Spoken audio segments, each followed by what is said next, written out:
कलम और किताब। एक दिन एक प्यारा सा बच्चा लेके खिलौने खेल रहा था। एक खिलौना चाबी वाला चाबी धरते ही यूं बोला, मुझसे प्यार बहुत है तुमको, अब पढ़ना लिखना भी सीखो। एक किताब ने भी मुँह खोला, जल्दी से फिर कलम भी बोला, रंग बिरंगी दुनिया अपनी करके देखो सैर तुम इसकी। चाहे घोड़ा हो या हाथी, हमसे अच्छा कौन है साथी।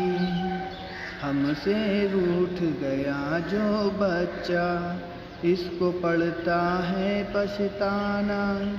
बच्चा था वो सचमुच अच्छा, कलम किताब उठा कर बोला, तुम दोनों से प्यार करूँगा, खूब पढ़ूँगा खूब लिखूँगा।